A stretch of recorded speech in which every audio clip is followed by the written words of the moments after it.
Now we'll talk about fair trade enterprises, but before we get to that, in case you haven't met me yet, I'm Melis. I've been working at Good for Trust for 3 years now, and I'm a junior 11th grader at Robert College, Istanbul, and I'm a coordinator at the SEEK office, Social Entrepreneurship, Innovation and Creativity office at our school. And I think we can start with Itır Erhart. And even though she doesn't know this, I think she's one of the people who inspired me to dive deeper in social entrepreneurship. So thank you for that. Thank you. She's a professor of communications, and also she's a runner, and I think she's a very inspiring runner. Next up, we have Leida. She's a chief executive at the World Fair Trade Organization. And we have Izabela, and she is the founder of Bebemos, and I hope you enjoy the session. Thank you so much. Thank you. And you inspire us all too. When I was your age, I was not into any of this. So you'll go much further than I have, I'm sure. So good morning again, everyone. Thank you for being here. So I have two distinguished guests. Before I ask them questions, I really want to talk shortly about how I got involved with fair trade. So I met Erinç just before the pandemic. It was 2019, and we hosted an event. We used to have an office in Seyrantepe, 4. Levent, for INOGAR. And Erinç came. We asked him to talk about fair trade and to inform us about it, maybe invite Turkish social entrepreneurs to join the movement. So I found out that Erinç was trying to translate fair trade into Turkish the night before because he had no idea. And it was the very first time he actually gave a talk in Turkish about what he does.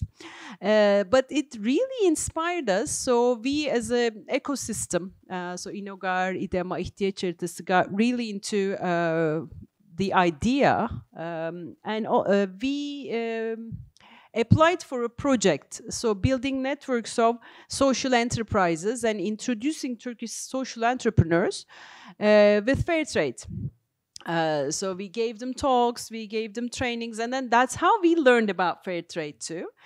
And eventually I ended up at the conference in Berlin. I met many fair trade label enterprises. I was inspired by them. And then I somehow ended up on the board of Fair Trade Africa and Asia because I was so excited. And then Izabela ended up at the same place. So we have this very interesting, inspiring story, I hope, which will inspire you all. Because once you get introduced to the idea, you really want to be there and be part of the movement. So that's what happened to us. So hopefully today, by the time you leave, you will really want to be part of this. I will take all the applications at the door. At the door, right? Yeah, like right outside. So for those of you who don't know about it, I have the person who is most qualified to talk about what fair trade is and what they do at WFTO. So Leida, I just listened to you and you gave a wonderful talk. Can you please share with us, like, what does WFTO do and what is fair trade? Yes, thank you so much. And you've putting the bar very high, so I have to be very positive. And but I am, because I really think that the business revolution, as we use it as our slogan, is absolutely necessary. Just now in the plenary, I don't know if you were there, I tried to explain that for me the main problem, one of the main problems, I mean, we have many main problems, but one of the main problems is that the DNA of mainstream businesses are extractive as such. So that means that the governance of a business is made for extracting from the planet, from the people, and go into the shareholders. So that's why I think if we really want to solve the problem of the overproduction and the overconsumption, we have to target also the way a business is organized. So that's why I think it's important to have alternative business models that are also producing the same things that, let's say, the mainstream businesses are making, but just with more quality, lesser scale, I would say. I mean, it's not necessary to have so much. And also with more, let's say, emphasis for taking care of people and planet. And that's where fair trade enterprises come in. What we do, so we are an association of entrepreneurs, fair trade enterprises, both in the global south as in the global north, more and more in the global north, because I think fair trade also belongs in the global north, not only in the global south. And we're also focusing much more on domestic markets. So not only export oriented, because that was a little bit the history of fair trade. I mean, I suppose you all know that it started with the trade, not aid slogan. And we end up now with the business revolution. So I mean, that's the whole process we made. Erin's, my predecessor, he was really good in changing that narrative, in having an emphasis on fair trade enterprises, so the business model as such. And my task now, I'm now 2 years in WFTO, is to implement that narrative and indeed do not only support our enterprises, but also do a lot of advocacy work to have a change of the policies so that governments are creating an enabling environment for the SMEs, fair trade enterprises, but also steward-owned businesses. I mean, cooperatives. I mean, I'm not only for the fair trade enterprises. I think it's just one of the ways you can go. For a lot of enterprises, it is interesting to be a fully verified fair trade enterprise, because if you are compliant with the 10 fair trade principles that we have, the business gets a label, and that label can be put on their products. And for a lot of consumers, it's interesting to see where the products are coming from and have that trust that products is made by people that are paid decently, but also that is made and not damaging the environment, etc., and then, well, the 10 fair trade principles. And I think that is something that is really interesting. But again, we are not only the label, we are not only a certification organization, far from. I think we are most of all a political movement. I think we are entrepreneurial activists. So not only producing, but also really trying to change this world. And that's maybe the reason why a lot of people, entrepreneurs, want to join the movement. Thank you. So for those of us who don't know, what are the main elements? You talked about decent work and no child labor, and like paying utmost attention to nature and the environment. Like, maybe can you please elaborate a bit on that? Yeah, so we have the 10 fair trade principles. I don't know them by heart. I'm very sorry. I'm very bad on those things. But so you have, of course, it's about, I mean, decent income. It's about the whole social dimension, gender equality, transparency, so that the information on how products are made, how people are paid, how the whole system, let's say, of the governance of a business is done, is transparent. It's also about taking care of the environment, indeed. That's principle 10. So the principle that was added at the end, I mean, latest, because our history is more kind of social, but it's getting more and more into environmental issues as well. And I'm glad for that, because my background is environmental activist. So maybe they hired me for that, so to give that an extra push. It's also about, I think the campaigning part is also that you are campaigning. So it's not, you're not only the enterprise, but you're also doing or are participating in the more the political campaigns as well. They're all on our website. It's easy for me to say that. They're all on the website. And there's also a whole document where you can see all the sub-standards and indicators, etc., etc. So, like, usually when I talk to my friends, colleagues, potential enterprises who want to join, maybe the first question which comes to their mind is, can a business be profitable at the same time responsible? Because they think like those of us who are involved with fair trade enterprises don't make money or even lose money. So, but I try to convince them that that is not the case. You could be making good money. But I want to ask this question to you as the authority on the issue. It is just, I mean, an enterprise without making profit is not an enterprise, I would say. I mean, you have to make profit, of course, because you have to pay your people, you have to invest in your organization. I mean, of course, profit is not a bad thing to have. It's the profit maximization on the account of people and planet that is bad, let's say. But I mean, making profit is a normal thing to do as an entrepreneur. But yes, I mean, we have now that they're still in the phase of being a candidate. It's an I would even say a big business. It was a startup, but they're growing and growing. They're making toilet paper, so not let's say the typical fair trade product. Not coffee, not bananas. No bananas.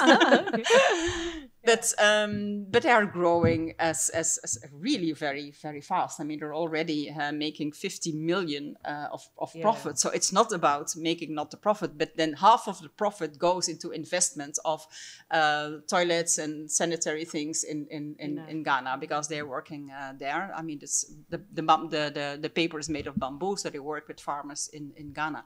But also the whole packaging and everything that is done in Holland is also done with social entrepreneurs, etc. So, but and still they are making profit. But I think it's also the way how they do the marketing. Of course, they are very funny. Their slogan is "Let's make the world less shitty." So I think it's Lovely, also, let's say, the power of that enterprise, that they are just funny and etc. But I mean, yes, I mean you can make profits even if you have to make you have to make profits. Of course, sorry. you have to make profits to be an entrepreneur. Yeah. So that's, I'm sure, a relief for many people in the audience and those of us who will listen to this later on. So I'll turn to Izabela now. Izabela is the only person, only representative of WFTO in Turkey who still has an enterprise and who is still thriving. So we're very happy to have you here. So how did your path cross with WFTO? It's a long story. I like to say that I am a social entrepreneur by accident, totally by accident. So I'm going to skip the long story of the business. But once I decided and I found myself in the situation of being actually a social entrepreneur, from that point on, everything was very thought through. And fair trade was one of my main focuses, and my business was built around the fair trade principles. So once the inception and the conception was there, then we started thinking and building the business around those principles. Because what is fair trade business actually? It's a business on a mission.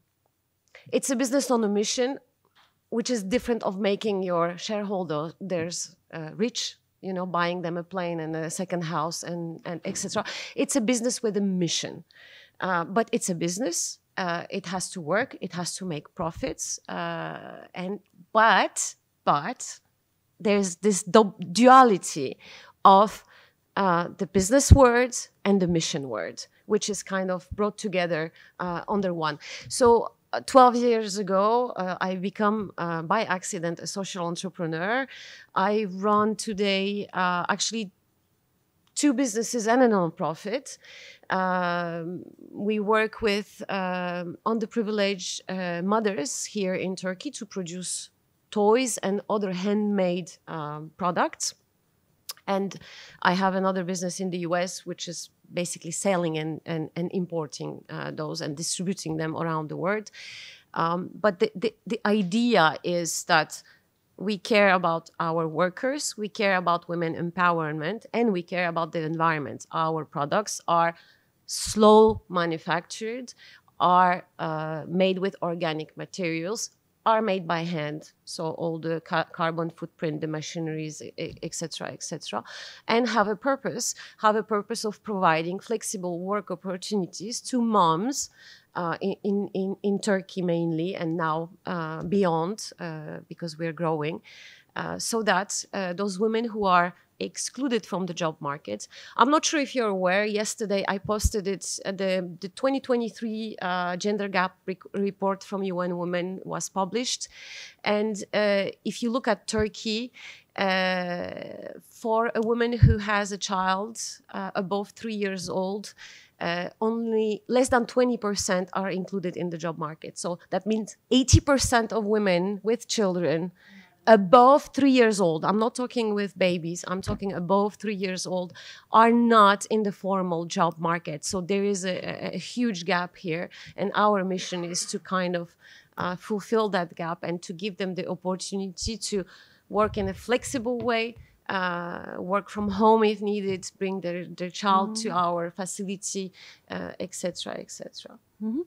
So yeah, maybe they will hear about your long story listening to one of your talks, because that's also a very inspiring story, how you accidentally became an entrepreneur. Well, if you're interested, bbmos.com, we have a short documentary which tells the story of how it all started. Just to give you an idea, we are today working with 120 women directly, and now we're expanding to working with women cooperatives across Turkey and beyond to do stuff. So I was thinking, why? This is a question I asked myself last night. It was like, why was I stuck on fair trade and WFTO actually? Yes, the principles sit, and I think those principles sit with anyone. I don't think you can find anyone on this planet who would be against one of the principles of the fair trade. But then you have to find a system to sit it through, and this is an excellent way to do that. A systemic change from small and medium enterprises, hopefully influencing the big guys out there at some point. And I was thinking, I started my career very early in one of the biggest fashion houses in Paris. And for me, the standard, actually, and it came to me last night as a revelation. The haute couture atelier where Monsieur Saint Laurent was there, well, all the workers, he knew their name.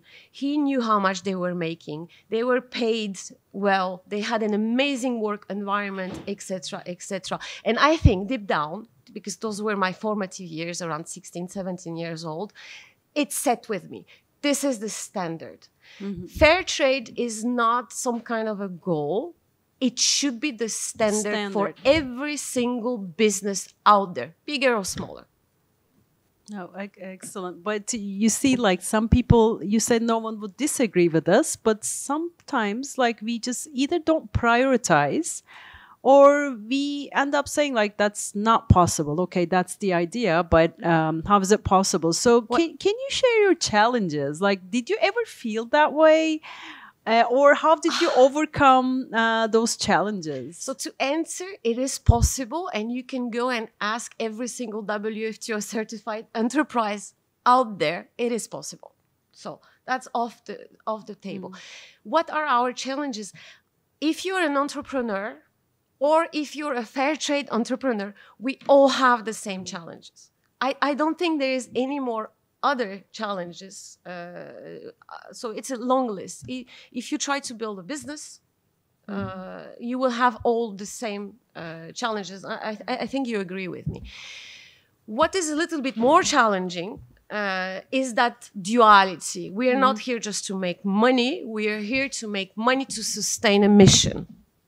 So that duality is a little bit heavier on fair trade enterprises. Also, because we are living in this world of today where we have to compete with prices, we have to compete with this fake word of efficiency, which I really hate, and we have to compete with people who are not paying fair. So that's a little bit of the other challenge. Besides that, whatever entrepreneur you are or you aim to be, you will have the same challenges. Managing people, creating products, finding markets, etc., etc. As Leida said, we are an amazing community, and we feel that on top of our businesses and our business mission, I would say, we have also the higher mission is to promote fair trade to talk about this and to create this systemic change. So there is a little bit of advocacy or some added stuff. So and it's one of the principles. We have to actively promote fair trade. Because the need is, I wish I didn't have to, you know? you wish it came naturally. Exactly. So I'll get back to you. Thank you. So Leida, I also think there is a lot of potential in Turkey to join the movement. But we had only 2, and then we have only 1 surviving enterprise. So how do you see the potential in Turkey? And maybe the challenges as well. But where do you see the potential in Turkey? I have to admit that I don't know Turkey that well. I mean, I've been several times in Istanbul, but it was mostly for meetings. But what I see is that there is a lot of movement with cooperatives, etc. So I do see a lot of potential here as well, as I do also see in other countries. But one of the challenges that I have within the organization is that we are coming from, let's say, in history, which is quite export-oriented. I mean, that's history, and we are trying to change that. So we really want to focus much more also on, let's say, the domestic markets.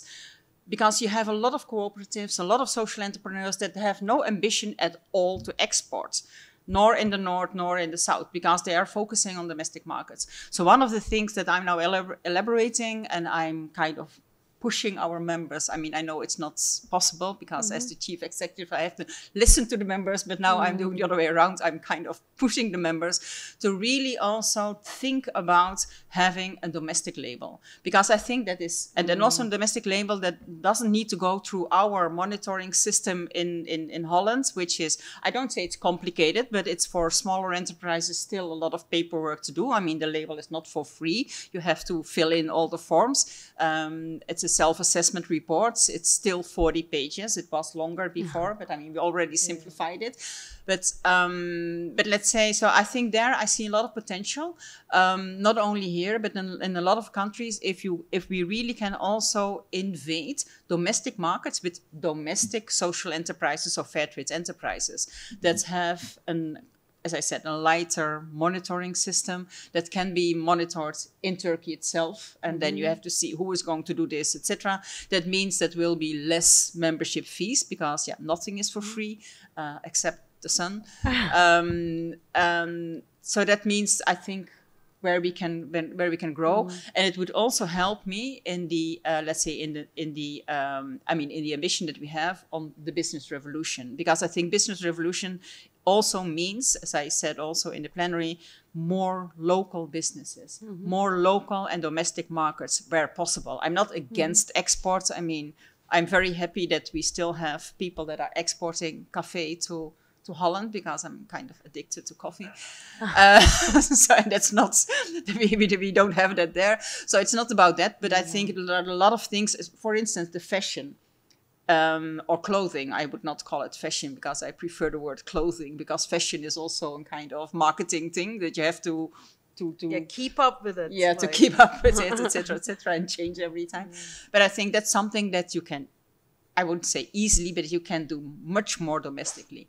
A lot of our members that are, that also maybe because of COVID, they started to search for more domestic markets. And it's really working. I mean, the middle class in India, Bangladesh, Nepal is bigger than the middle class in Europe. So why would you send everything to Europe, hoping that people will buy it over there, if you have so many people around you that are also really willing and able to buy, let's say, fair trade as well. So I think that is one of the challenges. And there I think, apart from maybe some social enterprises that are willing to export or have the ambition to export, I think then, of course, our label is kind of necessary. I mean, the verification system that we have. But I mean, for domestic markets, I see a lot of potential. And I think we should talk about it. No, definitely. No, I would like to add to this. I feel it's a shame that I'm the only one for such a long time now. And it is on our agenda within the region, Middle East, Africa and Turkey, to promote fair trade and WFTO more in the region. Because I've been living here for 20 years and I see all those amazing social enterprises, all those amazing products, all those amazing women cooperatives, and they all are the perfect candidates. So with a little bit of push, they can all be easily fair trade certified, because that's what they are at their core, without even without carrying the label yet. So there is a lot of potential in Turkey to take the movement on a larger scale. So what would you recommend, Izabela, those who want to join the movement? Like, where should they begin? Reach out to us. We are happy to help. I mean, you are here. I'm here. We have a regional website as well. It's not working right now. But not yet, but it's coming. Yeah, it's coming. We reviewed it last week. Within 2 weeks, it's going to be online, so you will have all the resources. But there is the global website, which is extremely clear. We have even people speaking Turkish in the global office. Yes, so it is that easy. If the language is a barrier, we have people in the global office speaking Turkish. That's a huge privilege, I think. Just reach out, and we're happy to help and to assist for that. I was very surprised, because when I got audited, I was expecting to have some auditor coming from abroad, who doesn't necessarily know the country, etc., etc. And with an amazing surprise, it was an amazing lady who came from Izmir. So it is a long process, but it's not that complicated. It's not that costly. I would say, if you look at a small and medium enterprise, it's not something you cannot afford. I know there are a few other certifications I cannot afford, but WFTO is a certification people and businesses can afford. So it's indeed. I mean, we are. As I said, I'll be standing at the door and taking names. So please. Indeed, I mean, our guarantee system is made for SMEs, fair trade enterprises, and I mean, the membership fees is based on the turnover. So I mean, the smaller you are, the less you pay. The bigger you are, of course, you pay more, which I think it's normal. And fair. And fair. I mean, we also have to pay our salaries in the office, and I mean, we're only 15, so that's not that much. I mean, for the amount of work and the ambitions, especially, that we have, I think it's quite okay. And we have regional offices as well. So we have one in Africa, Middle East, which is they are based in Kenya, Nairobi. We have one in Asia, in Brussels, and in Latin America, and then Asia. I mean Pacific. It's not an office, but let's say a representative for the USA, Australia, New Zealand, etc. But I think on the websites that's totally updated now. So there is an online form, a kind of check to see if you are, let's say, compatible with what we would ask. We work with a self-assessment report, so you have to fill in yourself. Indeed, it's 40 pages, but a lot of questions are maybe not relevant for your enterprise. You can just skip them. You can just skip them. It's not, again, we are not having a kind of Excel sheet and you have to click all the boxes. If there is a question that you say, well, this is not for our enterprise, then just skip it and then go to the next question. It's a self-assessment report. Don't hire consultants to fill in that form, because I also see that happening. That's happening too. And that is something that we absolutely don't want, because it's a self-assessment report. And you can make it as simple as you want, and you send it to the office, and then if there are any questions, they will raise you the questions, you answer the questions, and then, I mean, it goes maybe some up and down, and then you're, let's say, a candidate. And from there on, there will be an audit, and that's indeed, we work with local auditors as much as possible. It's not for everybody possible, because we have some countries where we don't have an auditor, and then it has to come from a neighboring country. But I mean, in Turkey, we have one which is local, because we also find it very important that the auditors understand the context. Again, we are not a kind of police force, let's say, that are looking at your enterprise and see what are you all doing wrong or good or whatever. I mean, it's really also a kind of consultant auditing, There's a kind of, okay, well, this you can improve, this you can improve, this is very good. And then we also lesson learned, and then the lessons learned from the auditor also can go to the other one. I mean, we're really trying to kind of support each other. But again, I mean, the label has to be credible. So of course you have to have some standards, because if not, I mean, if it just for free, then you can just put it on your products and then nobody will believe it anymore. So we have to have the standards, of course, but it is a verification. It's not a certification, which is much more rigid. It is really verifying if the organization is working according to fair principles.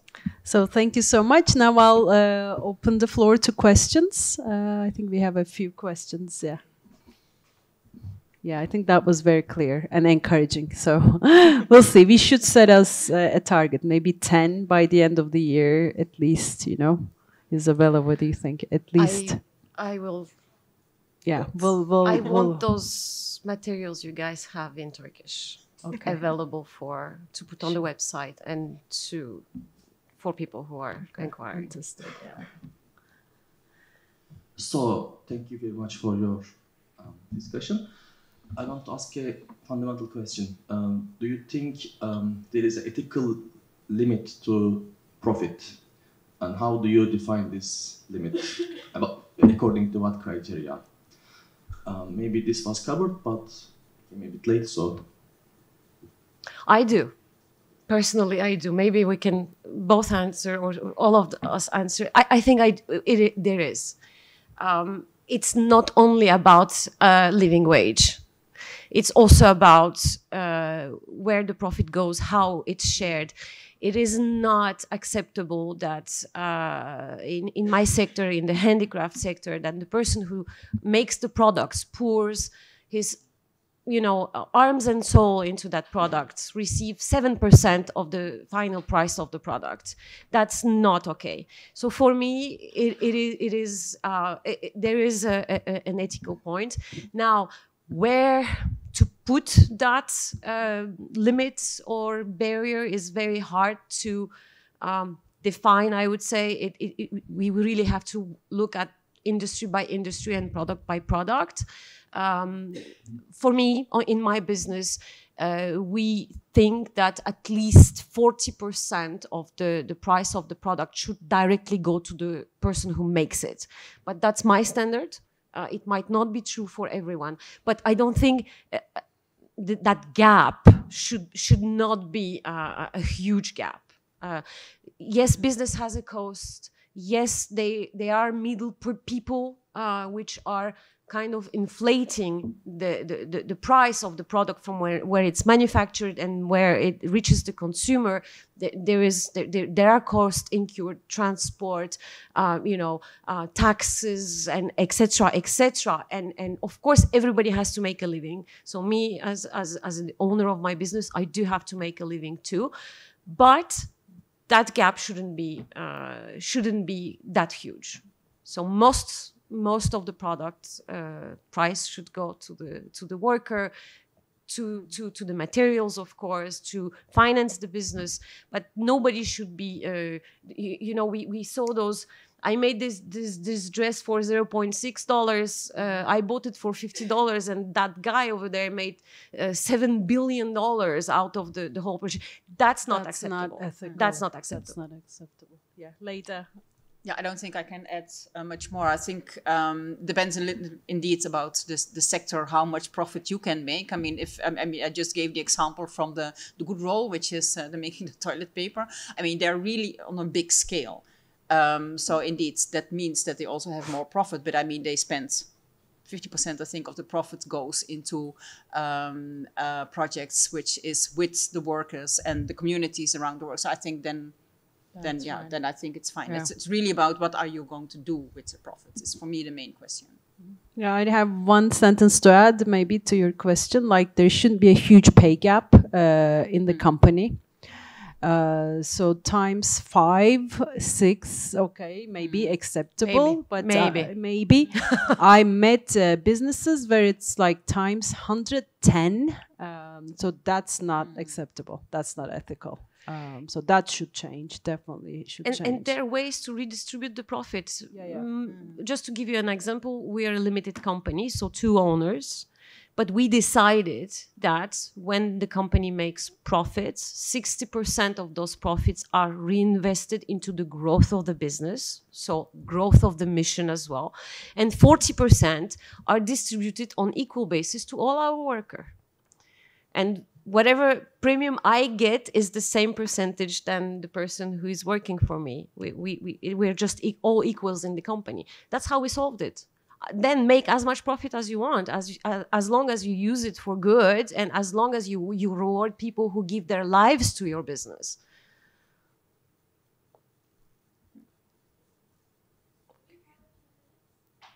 There's one question. There's one more question, I think.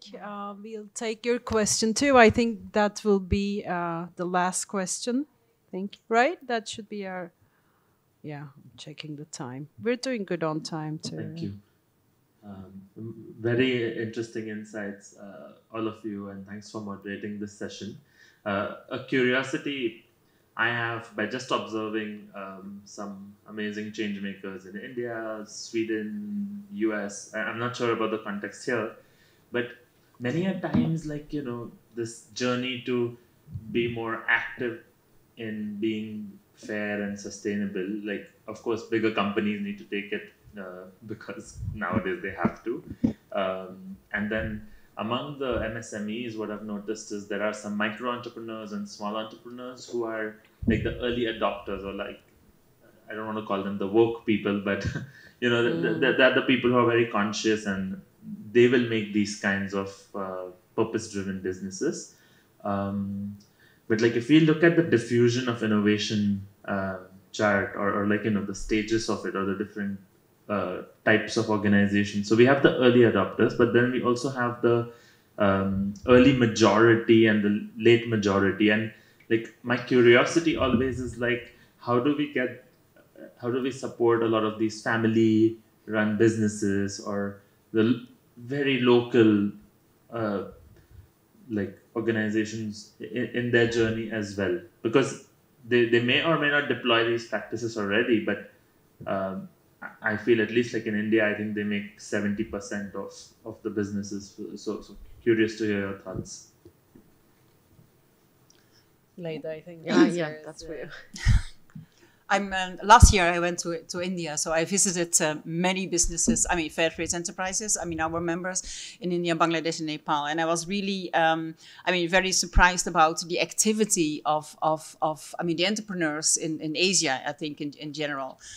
But you have indeed the ones that are already there. I mean, but I think it's good, and that's why I'm happy that we have that fair trade forum in India as well, where they are not only working with, let's say, they're already convinced, but also a lot of small businesses that are not fair trade verified, but they work with them to not so much to convince them, because in the end we are not a religion that you have to convince people to convert people. But I mean, to inspire them and to let them show that there is an added value for your business as well to be a fair trade enterprise.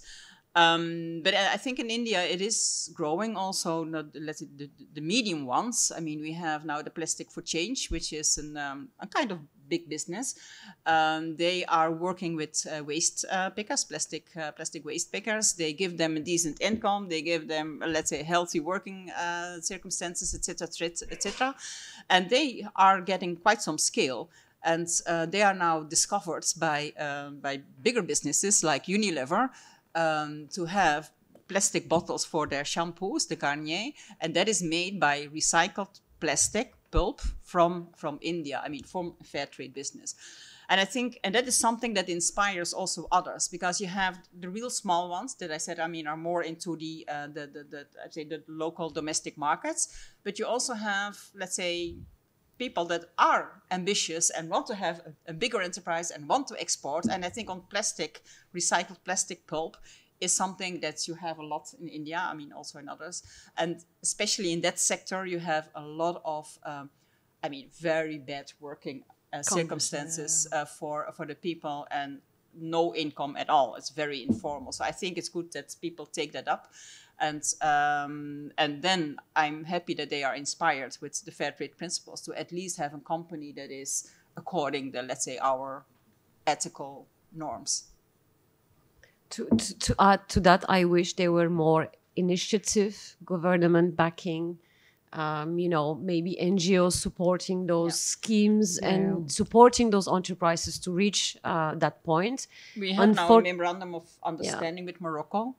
So they are now, as a government, they are now supporting artisans mainly to become also fair trade verified.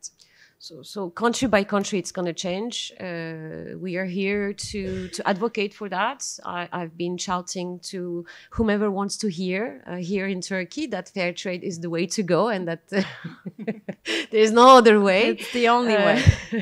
Exactly. So hopefully there will be more and more recognition and support and, philanthropy also backing and government backing those enterprises who are willing or who are on the way to or who already are fair trade. Yeah. So I think we're out of time now. Thank you so much, Leida, Izabela. This was, and you all, and Erinç, your ears must have been ringing while you were at the other session. Thank you as well for introducing us to fair trade, the concept first, and then the organization. So for those of you who want to be involved, we are all here. And also those of you who want to buy fair, that's also very important. Not all of us are entrepreneurs, but we always buy stuff. So please pay attention to what you buy, who made it, where, at what cost, and thank you.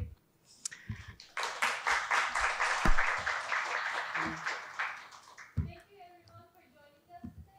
In 10 minutes we'll be talking about social enterprises for economic change. Thank you so much.